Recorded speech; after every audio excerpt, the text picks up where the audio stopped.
Buenos días.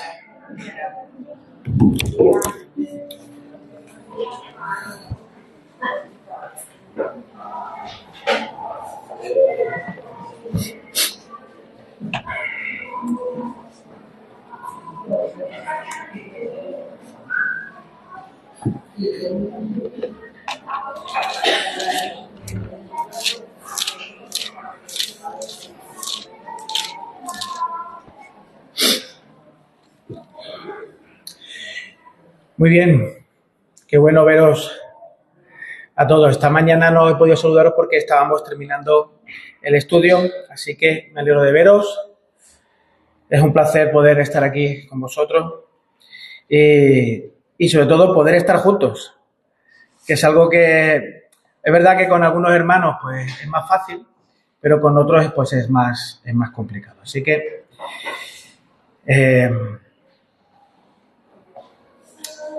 me alegro de poder veros. Y esta mañana llevo ya algunas semanas dándole vueltas al tema de la fe. Al tema de la fe. Y claro, uno se pone a buscar y se pone a ver cómo investigar un poco ese tema. Y hay una gran tendencia a ir a Hebreos y coger el texto de la fe y usar ese texto como definición. Pero luego tú vas y investigas y buscas cómo Jesús entendía la fe. Jesús no tiene una definición. En Jesús hay una vida en la que la fe se hace evidente.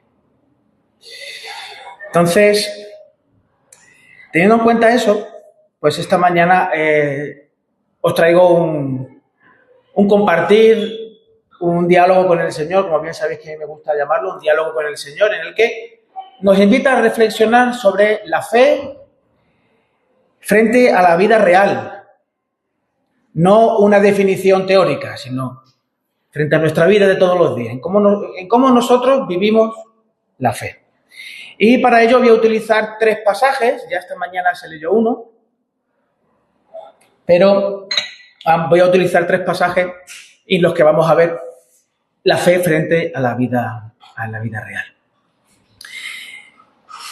No sé si a todos os ha pasado en algún momento de conocer a alguien que conoce el río Guadalquivir, ¿no? Las mareas y todo esto, lo conoce a la perfección. No sé si alguna vez habéis conocido a alguien así, alguien que conoce el río y todo lo que sucede en el río como la palma de su mano.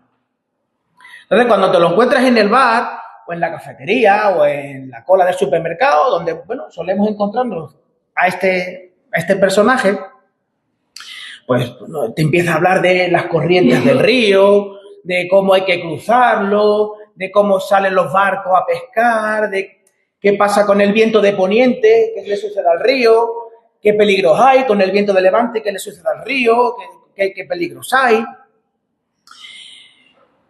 Esta persona es una autoridad. Entonces tú lo escuchas y es una máquina.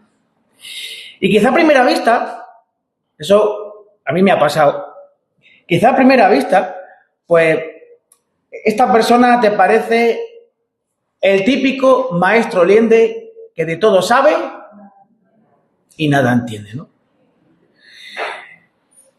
Pero en este caso, esta persona sí sabe. No se da nada de listillo, esta persona sí sabe.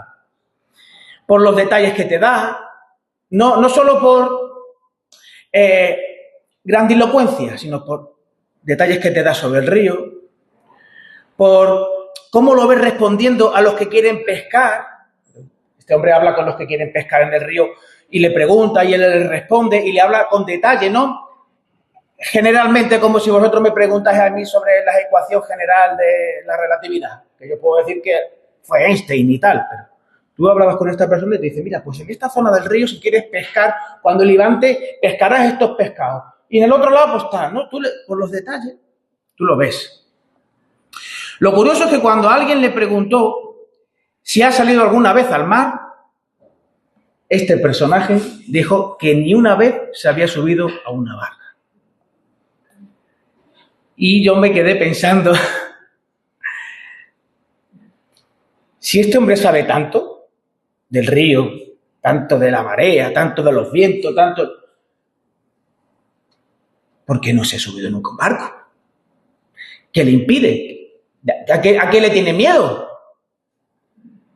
¿Será por propia comodidad que prefiere que los otros hagan el trabajo por él? ¿Es posible que haya visto tantas tormentas desde la orilla que prefiere no meterse en un barco porque a saber lo que le puede pasar? Pues como os decía, hoy vamos a dialogar con el Señor haciéndonos preguntas semejantes, pero sobre el Señor.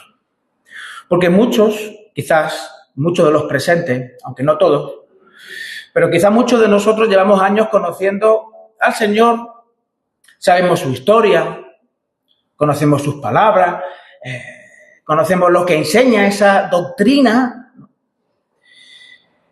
pero nos hemos hecho de verdad a la mar con Él, nos hemos subido a su barca, como aquel cántico, ¿no? Antiguo. Yo tengo un barco que navega por la mar y Jesucristo es mi capitán, me he subido a ese barco. Y como decíamos, vamos a ver tres escenas que nos hablan sobre la vida real y nuestra fe. Los textos sobre los que vamos a estar dialogando están en el Evangelio de Mateo y cada uno pues, representa esas tres escenas de la vida real que nos ayudan a mirar al Señor cara a cara, dialogando con Él sobre cómo está nuestra fe. El primero de ellos está en Mateo capítulo 13, versículos 54 al 58. Y os lo leo. Mateo capítulo 13, versículos 54 al 58. Y sucedió que cuando Jesús terminó esas parábolas, se fue de allí. Y llegando a su pueblo, les enseñaba en su sinagoga, de tal manera que se maravillaban y decían, ¿dónde obtuvo esta sabiduría y estos poderes milagrosos? ¿No es este el hijo del carpintero? ¿No se llama su madre María y su hermano Jacobo, José, Simón y Judas? ¿No están todas sus hermanas con nosotros? ¿Dónde, pues, obtuvo todas estas cosas? Y se escandalizaban a causa de él, pero Jesús les dijo, no hay profeta sin honra sino en su propia tierra y en su casa. Y no hizo muchos milagros allí a causa de la incredulidad de ellos. Jesús viene de enseñar, como bien dice el texto, de enseñar parábolas. La parábola de la semilla, la parábola de la levadura, el tesoro escondido, la red. Y después de eso, pues se marcha de donde estuviera y vuelve a su tierra, vuelve a Nazaret. Volver a la tierra de uno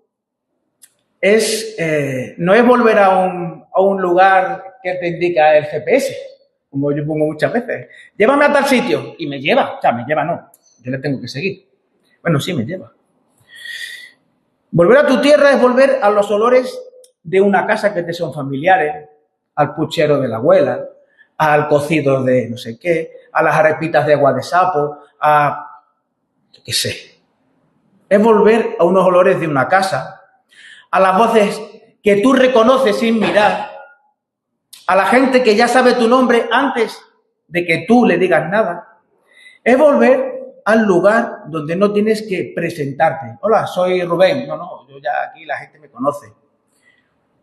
O por lo menos creen que te conocen. Y Jesús entra en la sinagoga de su pueblo y enseña. Y el texto dice que se maravillaban. En el original es la misma palabra que usa Mateo unos capítulos anteriores para describir cómo reacciona la gente cuando escucha el Sermón del Monte.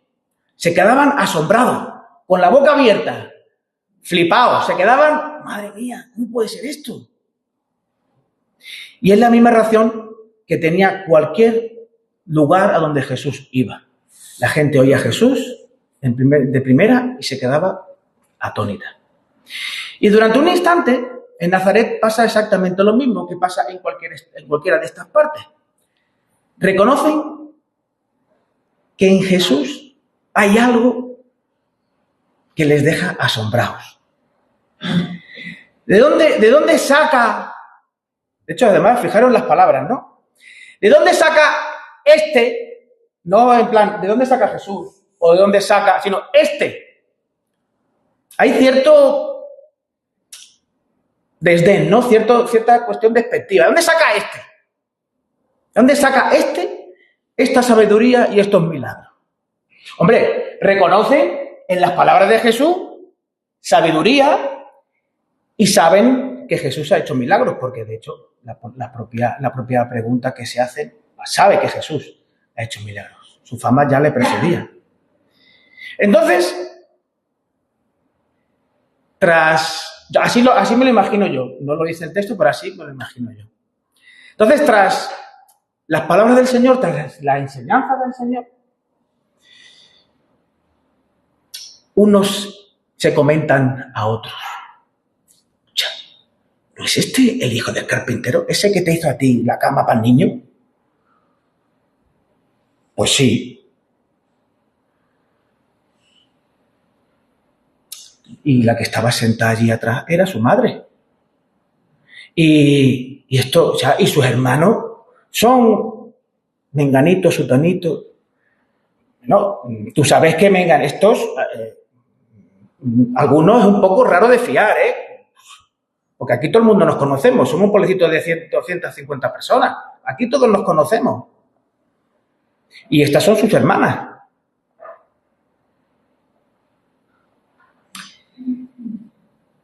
En ese conocimiento que tenían de Jesús y su familia, eso que comenzó siendo como asombro, se convierte en tropiezo.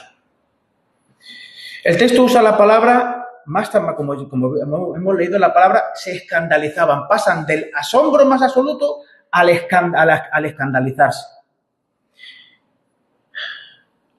No es que dejen de asombrarse, es que ese mismo asombro, en vez de abrirle los ojos a la fe, se estrella contra todo lo que creían saber sobre Jesús.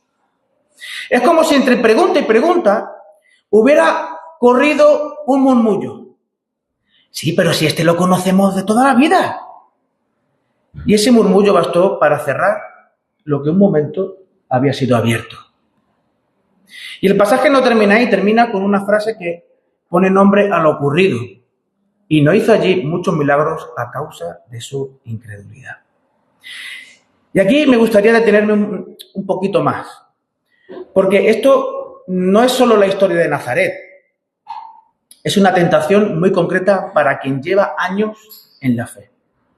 Cuanto más tiempo llevamos con Jesús, más fácil es que dejemos de esperar que nos sorprenda. Nos construimos una versión de Él por todo lo que ya hemos vivido con Él. Quizá lo que hemos aprendido en la escuelita, quizá lo que otros nos han enseñado, incluso nuestra propia experiencia, pero lo que ya hemos vivido y aprendido de Él. Lo que vemos cada domingo. Y con eso nos construimos una versión manejable que ya no nos incomoda. Y esa versión, precisamente por ser nuestra versión, deja de tener la capacidad de desafiarnos. La idea no es que tengamos una imagen incompleta de Jesús, lo que nos convierte o nos acerca a ese punto en el que se encuentran las personas de Nazaret, es negarnos a que esa imagen sea corregida por el propio Señor. Y ahí, sin darnos cuenta, dejamos de adorar al Jesús que nos salvó y empezamos a adorar al Jesús que nos hemos fabricado. Y es curioso, el que Jesús que nos hemos fabricado, muchas veces nos decepciona porque no cumple con su palabra. En cambio, el Jesús de verdad sí cumple con su palabra. No hace falta rechazar a Jesús de forma violenta o de forma despectiva para perdernos quién es Jesús. Basta con meterlo en nuestra cajita de quién entendemos nosotros que es Jesús, domesticarlo y hacerlo manejable para mis necesidades e incluso que refleje mis propios temores y defectos. Basta con decir con la misma naturalidad con la que en Nazaret decían, este es el hijo del carpintero, ya sé cómo es Dios, ya sé lo que Él va a decirme, ya sé por dónde tiene que caminar esta iglesia. ¿Tú me lo vas a decir, Jesús? Y quiero también ser preciso en esto. Sentir incomodidad ante esta cuestión no es el problema. El mismo asombro genuino que sintieron los de la sinagoga es el que un instante después se convirtió en tropiezo. La incomodidad es el punto en el que tú tienes que decidir. No la incredulidad misma. Lo que decide es si, lo que tú decides es si es fe o incredulidad. Lo que la incomodidad decide es si es fe o incredulidad. La incomodidad te hace decidir si es fe o incredulidad lo que uno siente ante el desconcierto. La pregunta es, ¿qué hacemos con todo esto? ¿Abrirnos para crecer en fe o cerrarnos con una clasificación ya conocida acerca del Señor? ¿En qué momento de mi vida, yo me lo preguntaba, en qué momento de mi vida con Jesús he dejado de esperar que Jesús me sorprenda? Porque llevo tanto tiempo con Él que ya creo que lo conozco. ¿Cuándo fue ese momento? Y si Jesús me sorprendiera hoy con algo nuevo, ¿lo reconocería o lo descartaría por no encajar en aquello que yo espero de Él? La verdad es que Jesús en Nazaret es tremendamente desafiante. Y tras pasar por su tierra y experimentar ese rechazo, el texto nos narra cómo es asesinado su primo, Juan el Bautista, en los versículos del 14:1 al versículo 12. Y con ese dolor Jesús busca un lugar apartado. Voy a leer los versículos del 13 al 21.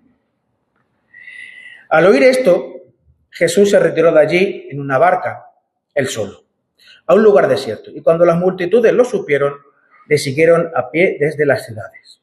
Y al desembarcar vio una gran multitud y tuvo compasión de ellos y sanó a sus enfermos. Al atardecer se le acercaron los discípulos diciendo, el lugar está desierto y la hora es ya avanzada. Despide pues a las multitudes para que vayan a las aldeas y se compren alimento. Pero Jesús les dijo, no hay necesidad de que se vayan, dadle vosotros de comer. Entonces ellos le dijeron, no tenemos aquí más que 5 panes y 2 peces. Él les dijo, traédmelos acá.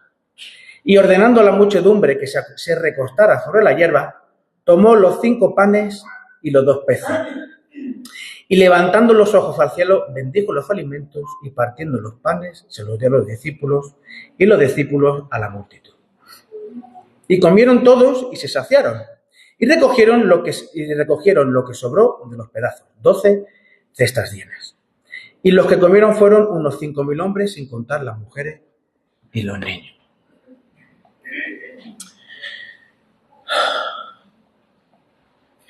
Jesús acaba de enterarse de que han matado a su primo y busca alejarse a un lugar apartado pues para dolerse, para poder, así me lo imagino yo, poder estar con el Señor, incluso con sus discípulos, para poder digerir el sufrimiento que es tener una pérdida, un ser querido. Pero la gente lo encuentra y el texto dice algo que es tremendo.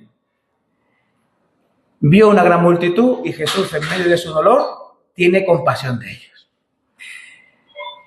Con su propio duelo todavía abierto, Jesús no cierra la puerta a la necesidad ajena, ¿verdad? Es tremendo. Es tremendo. Eso me ha hecho mucho que pensar en cómo a veces gestionamos nuestras propias pérdidas, ¿no? Sin dejar la necesidad de pasar tiempo a solas. A veces mirar a la gente con compasión nos ayuda a digerir mejor también nuestros sufrimientos. Pero bueno, este no es el tema del pasaje. Mientras el Señor atiende a las personas, el texto dice que se hace tarde, los discípulos se acercan con una propuesta razonable. Le dice: despida a la gente, que se vayan a buscar de comer, porque aquí no hay ningún sitio donde podamos, donde la gente, no hay restaurantes, no hay nada, es un lugar desierto, aquí no hay nada. Pero Jesús responde con algo que me imagino que les descolocaría a ellos, pero si a mí me lo dice tal cual, a mí me deja frito. Ellos no hay necesidad de que se marchen. No hay necesidad de que se marchen. Dadles vosotros de comer.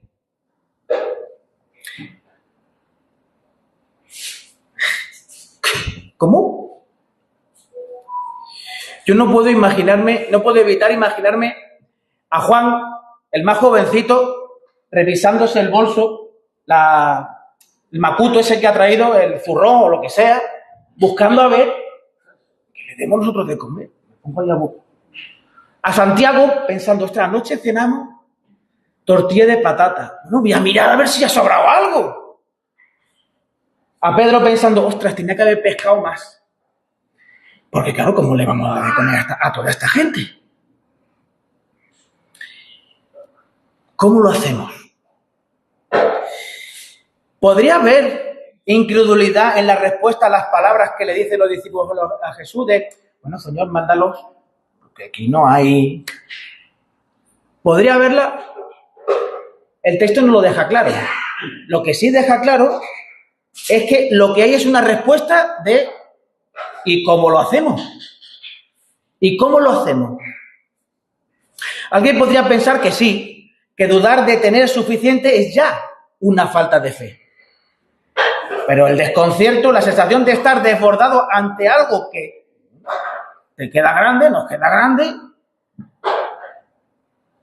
no es incredulidad, es la reacción lógica de cualquiera frente a un desafío real. Y ante un desafío así, hay al menos 2 o 3 salidas que se podrían adoptar. Una es huir del reto, dejando que otros carguen con el mochuelo, que otros se ocupen. Podemos mirarlo con cinismo, esperando a ver cuánto les dura el entusiasmo a esta gente de buscar en sus bolsillos, de creer en Jesús. Pero esto a mí no me convence. Yo ya he visto muchas cosas y esto a mí no me convence. O podemos victimizarnos. Vamos a ver, Jesús. ¿Tú no sabías que nosotros no tenemos nada de eso? ¿Para qué me preguntas? ¿Para qué me dices? ¿Por qué me pides esto que tú sabes que no puedo hacer? Los discípulos quizás hubieran sido más creativos, a lo mejor. Pero no hicieron ninguna de estas 3, sino que reconocieron lo poco que tenían y lo trajeron al Señor. Traédmelos, dice Jesús.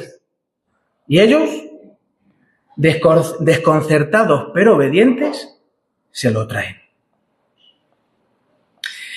¿Qué escasez tuya te está haciendo dudar de que Dios pueda actuar? Cuando en realidad Él nunca dependió de que tuviera suficiente. Y con esa ridiculez de recursos en las manos del Señor, el Señor alza los ojos al cielo, bendice, parte, da a sus discípulos y ellos a la gente. Comen todos y se sacian. Y además sobra 12 cestas llenas. El milagro no depende de que la escasez desaparezca, porque a los discípulos de repente, cuando le entregan los 5 panes y los 2 peces, de repente tienen... No, se lo entregan a Jesús. Depende de lo poco que hay, depende de que lo poco que hay se ponga en las manos del Señor. ¿Tú cuánto tienes? En lo económico, en lo personal, en lo emocional, en todo lo que tú eres. ¿Cuánto hay en ti? Si el Señor te dice, dales de comer, llévaselo. No te escondas, llévaselo.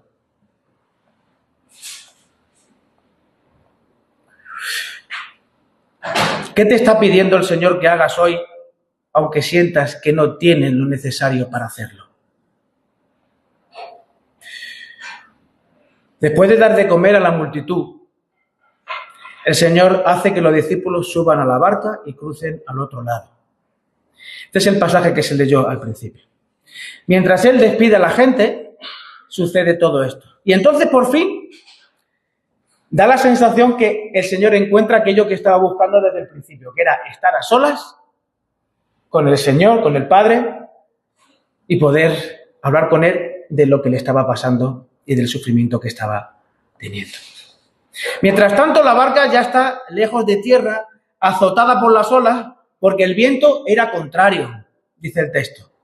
Llevaban ya horas remando con ese viento contrario, y dice el texto que Jesús llega a la cuarta vigilia de la noche, que sería pues alrededor de las 4 o 5 de la mañana, 6 de la mañana. No es una ráfaga que pasa rápido, no es como a veces el fresquito ahora en verano, ¿no? Que llega una ráfaga, ¡uy, qué fresquito! No, era algo constante, un desgaste sostenido. Y quizá por eso la escena conecta con algunos de nosotros o con todos nosotros. Porque no todas las tormentas de la vida son un golpe repentino que nos desbarajusta. Muchas son esto, un viento en contra que no cede, que está ahí, con un martillo pelón, que no para, pum y pum, que te agota poco a poco, mientras Jesús, aparentemente, tarda en llegar. Y de madrugada Jesús va hacia ellos, caminando sobre el agua. Los discípulos, al verlo, se turban, se flipan, se asustan, yo utilizaría otro término, y gritan de miedo. ¡Un fantasma! No es que la vista les engañe, no es que están teniendo una visión colectiva, no es que están bajo la influencia del cansancio. Están viendo algo real. Están viendo algo que camina de verdad sobre el agua. Lo que falla, en este caso, es la identificación. ¿Por qué digo la identificación? Están viviendo algo sobrenatural, algo que es rarísimo. ¿Cuánta gente hemos visto caminar sobre el agua nosotros? Yo he visto a gente que tiene el pie muy grande y quizás podría caminar sobre el agua, pero no sucede. No sucede. Ellos estaban viviendo algo sobrenatural, pero en este caso no es la primera vez. Ellos no es la primera vez que viven algo sobrenatural. Ellos vienen de haber vivido cosas sobrenaturales desde el mismo momento en el que empezaron a caminar con Jesús. Han visto a muertos resucitar. Han visto liberar a gente atormentada por demonios. Han visto sanar a enfermos. Incluso hace unas horas han visto algo, que con 5 panes y 2 peces hemos dado de comer a 5.000 personas, a un montón de gente. Lo que no saben en ese instante es si lo que tienen delante viene de Dios o no viene de Dios. Y en medio de la oscuridad, con el viento en contra, desde hace horas, ¿cómo se puede distinguir al Señor de aquello que temen? Jesús les habla enseguida para calmarlo y dice, tened ánimo, yo soy, no temáis. Y yo le he dado un montón de vueltas a la respuesta de Pedro, pero un montón de vueltas porque yo no lo entiendo. Yo no lo entiendo. En medio de esa situación, porque claro, Jesús le dice, no temáis. ¿Se calmó la situación? No. ¿Las olas seguían? Sí. ¿El viento azotaba? También. ¿Esas palabras de Jesús fueron como un diazepam espiritual? No. ¿Estaban todos? Pues en esa situación, Pedro abre la boca Señor, si eres tú, manda que yo vaya a ti sobre las aguas.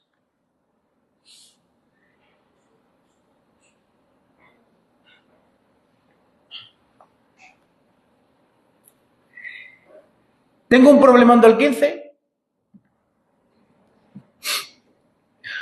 y lo que le pido al Señor es caminar sobre el agua. Hombre, lo lógico sería, como ya ha pasado, en el capítulo 8 de Mateo, viven un tormentón, Jesús está dormido en la barca, están viviendo un tormentón más grande que esto, ¿eh? Un tormentón que, Señor, que perecemos, no te despiertas, chico. Y Jesús repite la misma frase, que le dice un poquito más adelante a Pedro. Hombre de poca fe, ¿qué os pasa? Tranquilos, ¿no? Y Jesús calma el viento y calma. Jesús se pone en pie y cuando ya todo se calma, ¿no? Teniendo eso ahí, Señor, si eres tú, que se calme esto, ¿no? que se calme, se apague. Que esta situación que nos impide continuar, que nos impide avanzar, se calme. Pues no dice eso. Señor, si eres tú, manda que yo vaya a ti sobre las aguas. Muchas veces he escuchado incluso lo he leído en libros sobre el tema de cómo tener el carácter de un verdadero cristiano. Que es que Pedro, aquí, su fe le empujó a salir. Estaba deseando salir de la barca, ¿no? Yo veo más que alguien tratando de salir de la barca, lo que veo es a alguien tratando de entender si eso que está viendo, eso sobrenatural que está viviendo, es del Señor o no es del Señor.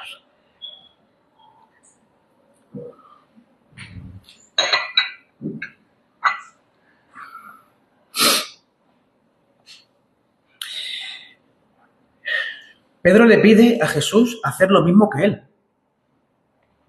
Jesús viene caminando sobre el agua y Pedro le pide a Jesús que él haga lo mismo que él, que Jesús. Eso es lo que está diciendo. Ve a Jesús venir. No sé si es Jesús, pero si tú eres, ayúdame a mí a hacer lo mismo que tú haces. Eso sería lo que está diciendo, ¿no? Pues a lo mejor no es casualidad. Pedro ya sabía porque Jesús mismo se lo había enseñado antes, que el maestro no se guarda sus obras para sí. Enviaba a sus discípulos a hacer lo mismo que él. En Mateo 10, Jesús envía a sus discípulos a hacer lo mismo que él hace. A sanar enfermos, a liberar endemoniados, a predicar el año agradable del Señor. Si esto era de verdad, si eso que estaban viviendo era de verdad de Jesús, era de verdad del Señor, era realmente el Señor actuaría como había actuado siempre con los suyos. No actuaría de forma diferente, sino actuaría de una forma conocida por ellos.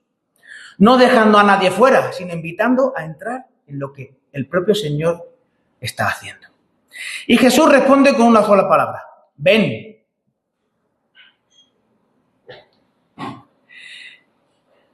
¿Qué está haciendo el Señor a tu alrededor que te desafía a salir de la barca? ¿Tú has escuchado últimamente al Señor decirte, ven, sal, haz lo que yo hago? Pedro baja de la barca y camina sobre el agua. El tío, qué envidia. Y camina sobre el agua. No dice el texto si fueron los 100 metros lisos o fueron 3 pasos. No lo dice. Pero Pedro caminó sobre el agua. Entonces, Pedro ve el viento fuerte y tiene miedo. Y empieza a hundirse. Y grita: ¡Señor, sálvame! No es suficiente que te haya demostrado que soy capaz de hacer lo que tú haces. ¿Y esto me está pasando? ¿No es suficiente? Señor, sálvame. Y aquí está para mí uno de los centros más importantes de todo este pasaje. El texto nos dice que Jesús esperó a que Pedro dejara de dudar para actuar. Dice que al instante, al momento, extendió su mano y lo cogió. No le dejó ya de esperar que el agua le llegue al cuello o que traiga un poquito de agüita para que él comprenda que tiene que confiar más en mí. No. Mientras Pedro se hundía, mientras la duda seguía, incluso la duda se hacía más fuerte y más evidente, ahí la mano del Señor ya estaba extendida y sosteniéndolo. Entonces la pregunta, hombre de poca fe, ¿por qué dudaste? Muchas veces yo me la he hecho a mí mismo, ¿no? ¿Por qué dudaste, Rubén? Y yo no veo aquí al Señor echándole la bronca a Pedro. Aunque a veces le ponemos una voz profunda. Pedro, eres lo peorcito. Si Jesús hubiese querido echarle la bronca a Jesús le hubiese querido echar la bronca a Pedro, hubiese utilizado otros términos que en el Evangelio de Mateo aparecen cuando Jesús sí quiere acentuar eso. Un ejemplo, cuando Pedro le dice al Señor, Señor, no vayas allí a Jerusalén que te van a matar. Aléjate de mí, Satanás.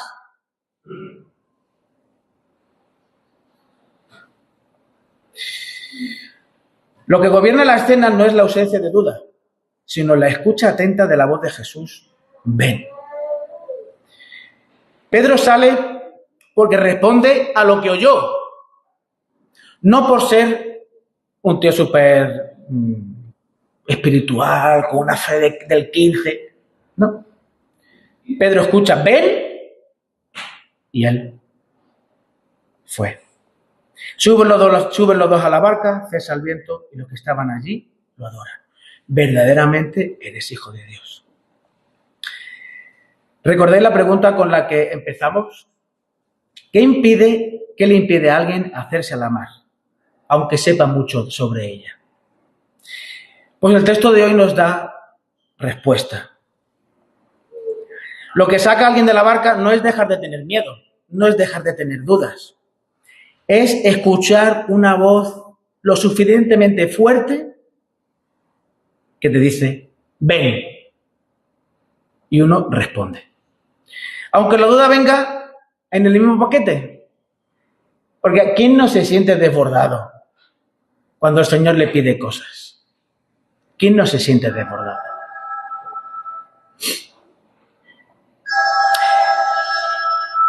Hay algo que Jesús te está diciendo, ven, ahora mismo, y el miedo a hundirte te está manteniendo dentro de la barca. Hoy, en el diálogo con el Señor, han surgido 3 preguntas. ¿La puedes poner, Marco? Han cabido todas. Bueno, la idea era toda en una misma diapositiva, pero vale, si no caben, la vas. En Nazaret, en el pasaje de Nazaret, la pregunta es, si Jesús me sorprendiera hoy con algo nuevo, ¿lo reconocería o lo descartaría por no encajar con aquello que yo espero de él? La de los panes, la de la multiplicación. ¿Qué escasez tuya te está haciendo dudar de que Dios pueda actuar, de que Dios pueda utilizarte a ti para hacer algo más grande de lo que tú crees que puede hacer? Cuando él en realidad nunca dependió de que tuvieras suficiente. ¿Qué te está pidiendo Jesús que hagas hoy, aunque sientas que no tienes lo necesario para hacerlo? Y la última pregunta es, ¿hay algo que Jesús te está diciendo, ven, ahora mismo, y el miedo a hundirte te está manteniendo dentro de la barca?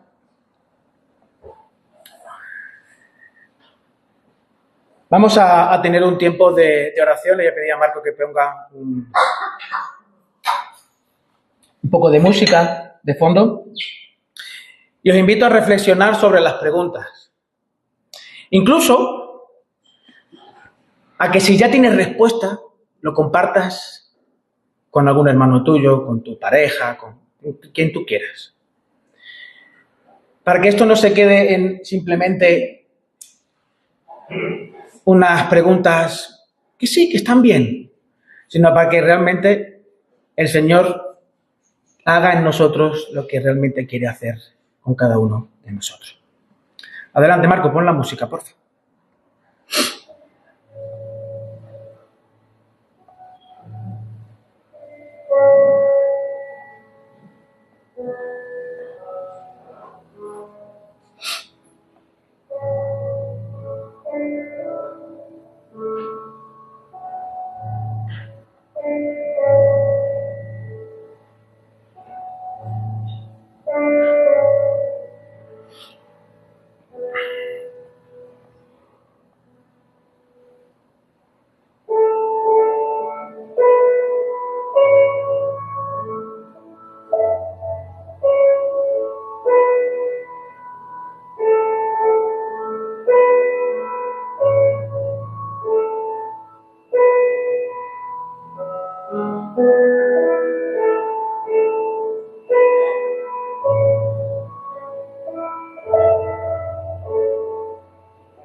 Señor, quiero darte gracias por poder disfrutar de estos pasajes en los que nos acercas quién eres tú, Señor, y que cómo nuestra fe se desafía frente a la realidad de esta vida, Señor.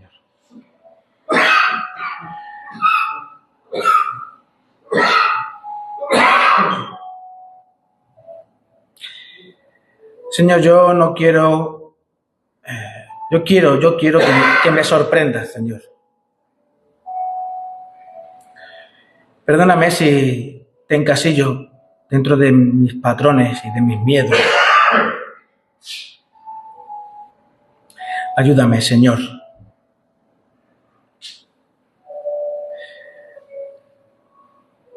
Perdóname porque muchas veces pienso que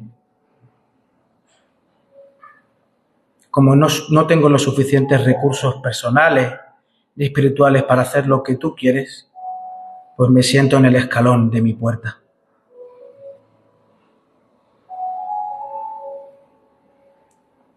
Y te echo la bronca, porque si tú sabes que no puedo, ¿para qué me lo pides?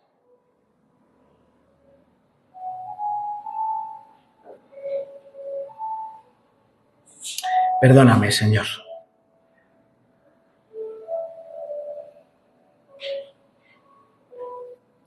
Y sí, Señor, yo quiero que me ayudes a salir de la barca.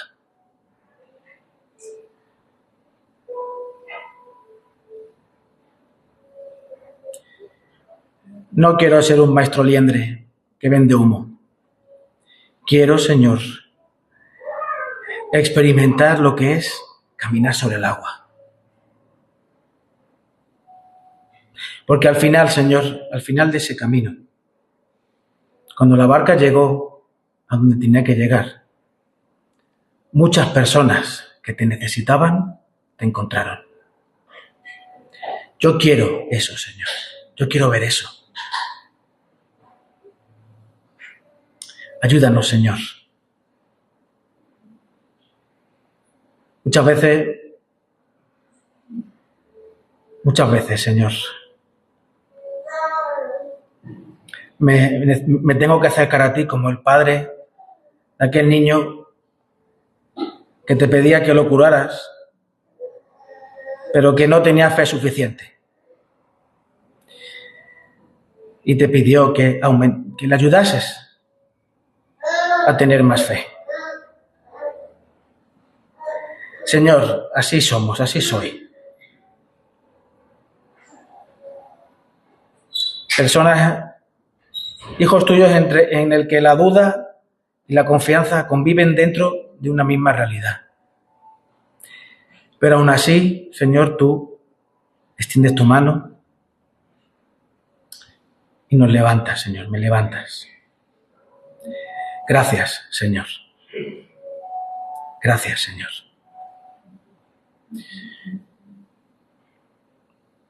Que otros muchos puedan disfrutar